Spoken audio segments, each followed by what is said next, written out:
নমস্কার, আমি অর্পিতা। শুরু করছি পলিটিক্স।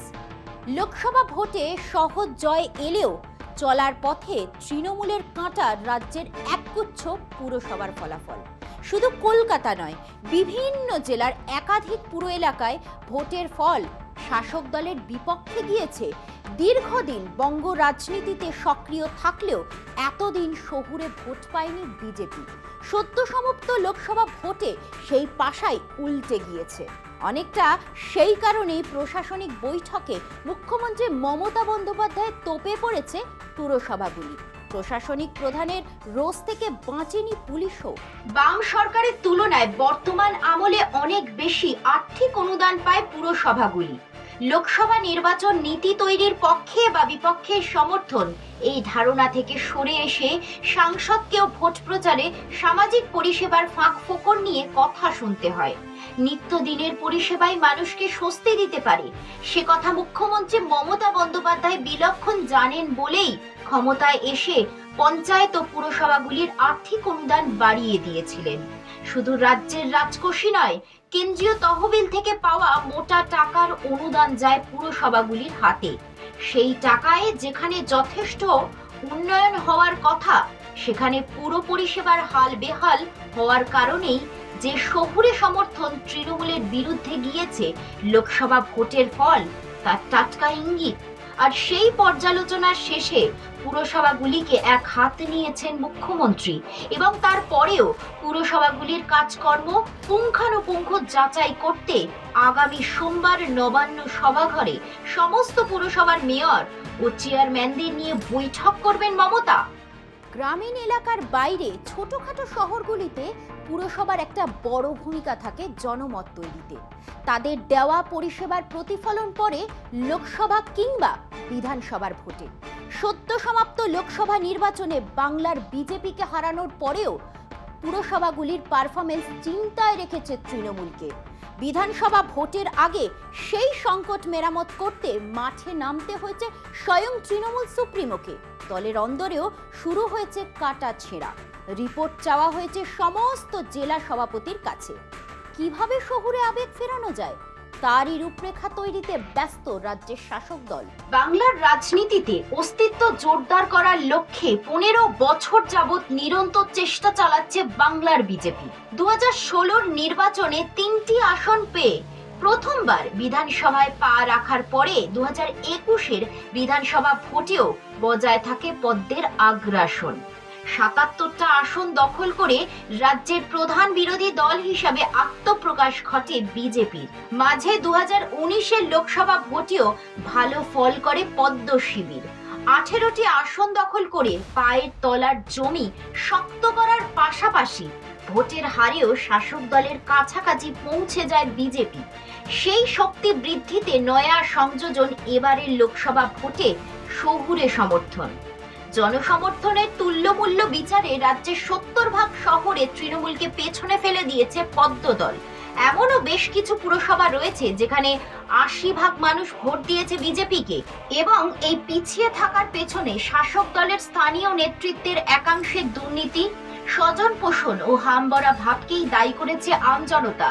সেই জনক্ষোভ থেকে নিজেকে বাঁচাতে পারেনি কলকাতা পুরসভাও। পুরসভার 144টি ওয়ার্ডের মধ্যে 132টির হ্রাস শাসক দলের হাতে থাকার পরেও 51টি ওয়ার্ডে এগিয়ে গিয়েছে বিজেপি। লোকসভা ভোটে তৃণমূলের কাছে গোহারার পরেও এই আগ্রাসন নতুন করে অক্সিজেন যোগাচ্ছে গেরুয়া শিবিরকে। কলকাতার তালিকায় নাম লিখিয়েছে রাজ্যের আরও দুটো বড় পুরসভা, শিলিগুড়ি ও আসানসোল। একইভাবে ছোট ও মাঝারি অনেক পুরসভা রয়েছে যেখানে 2021 বিধানসভা ভোটে তৃণমূল এগিয়ে থাকলেও পিছিয়ে পড়েছে লোকসভা ভোটে। এমনকি মেয়র কিংবা চেয়ারম্যান কিংবা প্রভাবশালী কাউন্সিলররাও নিজেদের ওয়ার্ডে দলকে জেতাতে পারেননি। সব মিলিয়ে ভোটের বাক্সে শহুরে প্রত্যাখ্যানের মোকাবিলা করাই এখন শাসক দলের কাছে অন্যতম বড় চ্যালেঞ্জ। যত দিন গিয়েছে বাংলায় নিজেদের আসন সংখ্যা ও ভোটের হার বাড়াতে পারলেও শহরের মানুষের অকাতর সমর্থন অধরাই থেকে গিয়েছিল বিজেপি। কিন্তু সেই গেরুয়া হতাশা অনেকটাই ফিকে করেছে লোকসভা ভোটের ফল। উত্তর থেকে দক্ষিণ রাজ্যের বিভিন্ন পুর এলাকায় পদ্ম ফুটেছে তৃণমূলের জমিতে। দীর্ঘদিন তৃণমূলের হাতে থাকার পরেও রায়গঞ্জ, বাঁশবেড়িয়া, কালনা ও কাটোয়ার মতো ৬৯টি পুর এলাকায় জনসমর্থন হারিয়েছে শাসক দল। নজর কেড়েছে আরো দুটি পুর নিগম, আসানসোল ও শিলিগুড়ি। তৃণমূল নেত্রী মমতা বন্দ্যোপাধ্যায়ের নজরদারি সত্ত্বেও শিলিগুড়িতে ভোটের ধস আটকাতে পারেনি শাসক দল। পুরসভার ৪৭টি ওয়ার্ডের মধ্যে একটি বাদে সবকটিতেই এগিয়ে রয়েছে বিজেপি। একইভাবে আসানসোল পুরসভার দখল তৃণমূলের হাতে থাকলেও অবাঙালি অধ্যুষিত এলাকার বাইরে অন্যান্য ওয়ার্ডেও জোড়া ফুলের ভোট বাক্সে জোর কামড় বসিয়েছে বিজেপি। বিধানসভা ভোটের আগে শহরগঞ্জে পদ্ম ফুলের বারবারন্তে অশনি সংকেতই দেখছে শাসক দল। তবে কি তৃণমূলের ভোট হাতিয়ার লক্ষ্মীর ভাণ্ডারে মজেনি শহর এলাকা? প্রশ্নটা পাক খাচ্ছে দলের অন্দরে। মমতা বন্দ্যোপাধ্যায়ের এই স্বপ্ন প্রকল্প মন কেড়েছে গ্রামীণ মানুষের। তৃণমূলকে ঢেলে ভোট দিয়েছে মহিলারা। ভোটের ফলে প্রাথমিক পর্যবেক্ষণ, গ্রাম বাংলার মতো শহর কিংবা আধা শহরের ভোট ভাণ্ডারে সেভাবে লক্ষ্মী লাভ হয়নি তৃণমূলের। এখন সময় একটা বিরতির। ফিরছি বিরতি নিয়ে, সঙ্গে থাকুন। সর্বভারতীয় ক্ষেত্রে একজোট হলেও সম্পর্কের শীতলতা কিছুতেই কাটছে না কংগ্রেস ও তৃণমূলের। কিন্তু তুলনায় দুর্বল শাসক বিজেপিকে আসন্ন সংসদ অধিবেশনে চাপে রাখতে ইন্ডিয়ার দুই গুরুত্বপূর্ণ শরিক দলের পারস্পরিক বোঝাপড়া ও নৈকট্য অনিবার্য। অগত্যা সম্পর্কের বরফ গলাতে বৃহস্পতিবার বর্ষিয়ান কংগ্রেস নেতা পি চিদম্বরমের সঙ্গে নবান্নে দেখা করলেন মুখ্যমন্ত্রী মমতা বন্দ্যোপাধ্যায়। লোকচক্ষুর আড়ালে বৈঠক। নবান্নে অত্যন্ত গোপনে প্রাক্তন কেন্দ্রীয় মন্ত্রী তথা কংগ্রেস নেতা পি চিদম্বরম এসেছিলেন বৃহস্পতিবার। প্রায় ১ ঘন্টা মুখ্যমন্ত্রী তথা তৃণমূল নেত্রী মমতা বন্দ্যোপাধ্যায়ের সঙ্গে আলোচনা করে বেরিয়ে যান তিনি। কংগ্রেস বা তৃণমূল কোনো তরফেই আনুষ্ঠানিকভাবে এই আলোচনা নিয়ে মুখ খোলা হয়নি। অষ্টাদশ লোকসভা ভোটের পর সাংসদদের প্রথম অধিবেশন আসন্ন। পরপর তৃতীয়বারের জন্য ক্ষমতায় বসলেও এবার শক্তির বিচারে প্রধানমন্ত্রী নরেন্দ্র মোদীর দল অনেকটাই দুর্বল। We have a government now, right, and a prime minister now, who will find it very difficult to function. The prime minister, if I might say so, is psychologically broken. He has collapsed, psychologically collapsed, and he will struggle. Knowing his personality, he will struggle to run a government like this. From our side, I can assure you, हम खुश होंगे अगर जितना जल्दी से जल्दी एक unstable, एक गड़बड़ गवर्नमेंट, जो वीक गवर्नमेंट, जिसका पास देश के लिए कुछ नहीं है, देना भी नहीं है, ये जल्दी से जल्दी घर वापस जाए, ध्यान करे, अच्छा रहे, लेकिन इंडिया का कमिटमेंट, इंडिया को चलाने देना ठीक होता है।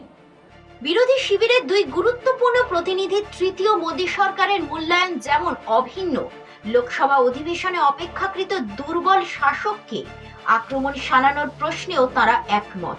কিন্তু বাংলায় কংগ্রেসের আচরণে দিল্লির হাইকমান্ডের ভূমিকা নিয়ে প্রত্যাশিত কারণেই বিরক্ত মমতা। ফলত সর্বভারতীয় ক্ষেত্রে ইন্ডিয়ার দুই গুরুত্বপূর্ণ শরিকের দূরত্ব মেটানোর দায় কংগ্রেসকে নিতে হবে। সূত্রের মতে সেই সুবাদেই বর্ষিয়ান নেতা চিদম্বরম এসেছিলেন দ্বৈত করতে। ডাক্তারি প্রবেশিকা নিট কেলেঙ্কারি ও নেট পরীক্ষা বাতিলে দেশময় কেন্দ্রের বিরুদ্ধে প্রবল বিরূপ প্রতিক্রিয়া দেখা দিয়েছে। সেই জনবিক্ষোভকে অধিবেশন কক্ষে কাজে লাগাতে বিরোধীরা তৎপর। একই সঙ্গে সপ্তদশ লোকসভার অন্তিম পর্বে বিরোধীদের গণহারে সাসপেন্ড করে যে ন্যায় দণ্ড সংহিতা আইন পাশ করা হয় তা আগামী ১ জুলাই থেকে কার্যকর হওয়ার কথা। এবার একক শক্তিতে নয়, এনডিএ শরিকদের ভরসায় সরকার গড়তে বাধ্য হয়েছে বিজেপি। ভারতীয় দণ্ডবিধির বিকল্প ন্যায় সংহিতা সহ ৩টি আইন কার্যকর স্থগিত রেখে অধিবেশনে আলোচনার সুযোগ দেওয়ার আর্জি জানিয়ে প্রধানমন্ত্রী মোদীকে শুক্রবার চিঠি দিয়েছেন মমতা। তার মতে নৈতিক কারণে আইন কার্যকর আপাতত স্থগিত রাখা উচিত বলেই মনে করেন তৃণমূল নেত্রী। সূত্রের দাবি, সংসদের অধিবেশন কক্ষে সমন্বয় ধরে তুলতে কংগ্রেসের দূত হয়ে তৃণমূল সুপ্রিমোর সঙ্গে আলোচনা করেন চিদম্বরম। সেখানে ন্যায় সংহিতা কার্যকর স্থগিত রাখার প্রশ্নে পারস্পরিক বোঝাপড়া মসৃণ করাটাই ছিল চিদম্বরমের উদ্দেশ্য। একই সঙ্গে কেরলের ওয়ার্নারের উপনির্বাচনে প্রিয়াঙ্কা গান্ধী বটরার হয়ে মমতাকে প্রচারে সামিল হওয়ার আর্জি নিয়েও নবান্নে আলোচনা করেন চিদম্বরম। দুই দলের সম্পর্কের বরফ গলাতে প্রিয়াঙ্কা অনুঘটকের কাজ করতেই পারে বলে অনেকের ধারণা। हम किसी का बारे में कोई टिप्पणी ऐसा नहीं करेंगे इंडिविजुअल के बारे में, but Priyanka, I love her, she is a daughter of Rajiv Gandhi, I have some affections. বিজেপির বিরুদ্ধে লড়তে মমতাকে পাশে পাওয়া কতটা জরুরি এবারের লোকসভা ভোটের ফলেই তা আরও মালুম পেয়েছেন মল্লিকার্জুন খার্গের দল। তাই শুধু চিদম্বরমকে পাঠিয়ে নয়, বাংলার কংগ্রেস যে হাইকমান্ডের অগ্রাধিকারে নেই, পক্ষান্তরে সেই বার্তাও দিয়েছে তারা। চিদম্বরম যেদিন নবান্নে, সেই দিনই দলের ফলাফল পর্যালোচনায় রাজ্যভিত্তিক টিম গড়েছেন এআইসিসি। মধ্যপ্রদেশ, ছত্তিশগড় ও ওড়িশা সহ ৮ রাজ্যের তালিকা গড়া হলেও অধীর চৌধুরীর নেতৃত্বাধীন বাংলার কংগ্রেসের নাম নেই। অর্থাৎ বাকি রাজ্যগুলিতে দলের হারের কারণ খুঁজলেও বাংলায় তৃণমূল বিরোধী বাম কংগ্রেস জোট নিয়ে আলোচনা তুলতে চাইছে না এআইসিসি। সখ্য পুনরুদ্ধারে এও এক তাৎপর্যপূর্ণ কৌশল কংগ্রেসের। এখন সময় আরও একটা বিরতির। ফিরছি বিরতি নিয়ে, সঙ্গে থাকুন। একের পর এক নির্বাচনী পরাজয় বিধ্বস্ত সিপিএম। এই বিপর্যয় থেকে বাঁচার পথ খুঁজতে গিয়ে দিশেহারা দলের নেতারা। রাজ্য কমিটির দুদিনের অধিবেশনেও লোকসভা ভোটে বাংলার শোচনীয় হার নিয়ে আলোচনা শেষ হয়নি। আগস্টের শেষে রাজ্য কমিটির বর্ধিত বৈঠক চলবে কল্যাণীতে 3 দিন ধরে। সেখানে পর্যালোচনা চূড়ান্ত হবে। তবে দলের রাজ্য কমিটির সম্পাদক মোহাম্মদ সেলিম স্বীকার করেছেন, বাইনারি বা দ্বিমেরু রাজনীতির মিথ একদিনে ভাঙে না, তার জন্য সময় লাগে। আমরা শুধু বিজেপির বিরুদ্ধে বা তৃণমূলের বিরুদ্ধে লড়িনি। কর্পোরেট ফান্ড, ইলেকট্রাল বন্ড, তাছাড়া huge black money, cash, media power, muscle power, যে মেশিনারি, নির্বাচন কমিশন রেফারি হয়, তারা গোলকিপার হয়ে গেল। এটা আমাদের রাজ্যের ক্ষেত্রে দেখলাম এবং দেশের ক্ষেত্রে দেখলাম। লোকসভা ভোটে বঙ্গ সিপিএম এর বিপর্যয়ে নিচের তলার নেতা কর্মী সমর্থকরা হতাশ হলেও শীর্ষ নেতৃত্ব হাল ছাড়েননি। এই নির্বাচনে দলের ফল প্রত্যাশার ধারে কাছে পৌঁছতে না পারলেও এর মাধ্যমে তারা ভবিষ্যতের লড়াইয়ের রসদ পেয়েছেন বলেই মনে করছেন তারা। বৃহস্পতিবার দলের সাধারণ সম্পাদক সীতারাম ইয়েচুরি কলকাতায় দাবি করেন, নতুন প্রজন্ম যেভাবে লড়াইয়ের ময়দানে ঝাঁপিয়েছিল তাতে আগামী দিনের নেতৃত্ব এবং সংগঠন তৈরির বার্তা পাওয়া গিয়েছে। এতেই সিপিএম নেতৃত্ব খুশি।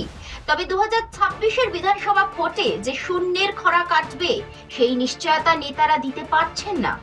এবারে লোকসভা ভোটের প্রচারে তারা বাংলায় বহু সাধারণ মানুষের সমর্থন পেয়েছেন বলে রাজ্য নেতারা দাবি করেছেন।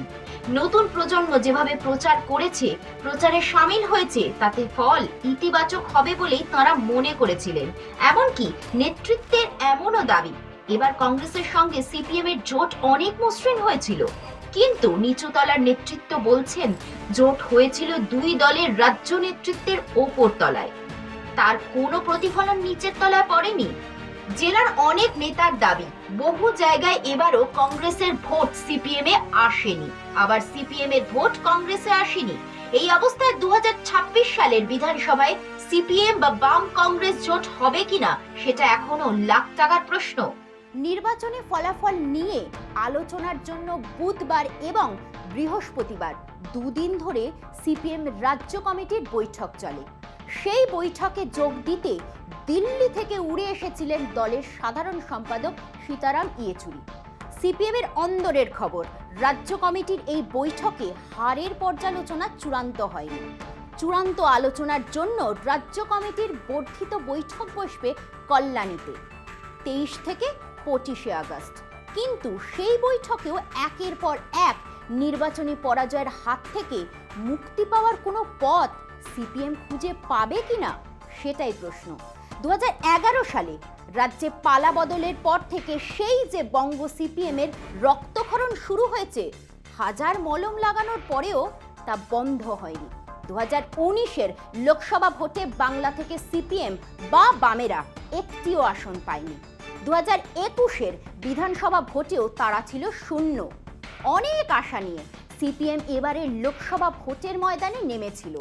অনেক তরুণ মুখকে প্রার্থী করেছিল তারা, তারপরও তাদের ফল সেই শূন্যই থেকে গিয়েছে। Preliminary review of the election and our next course of action that we have decided, but we have finalized that there will be 3-layer introspection and evaluation of the result.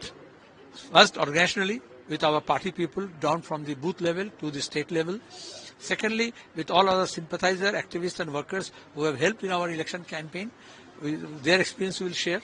And then third party who are not involved with CPM work, but as journalists, as surveyor, as reporters, as psephologists, as an informed citizen who have this information and knowledge, who watch this election very closely.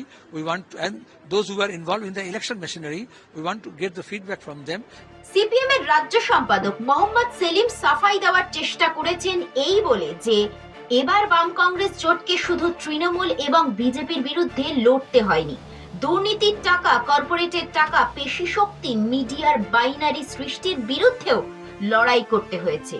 বিপুল টাকা খরচ করে ভাড়াটে event management সংস্থাকে দিয়ে booth থেকে গণনার table পর্যন্ত নির্বাচনী প্রক্রিয়া ম্যানেজ করেছে বাংলার শাসক দল। তৃতীয় পর্যায়ের ভোট থেকে রামনবমীর মিছিল, রামকৃষ্ণ মিশন, ভারত সেবাশ্রম সংঘের সাধু সন্তদের টেনে এনেছেন নরেন্দ্র মোদী এবং মমতা বন্দ্যোপাধ্যায়।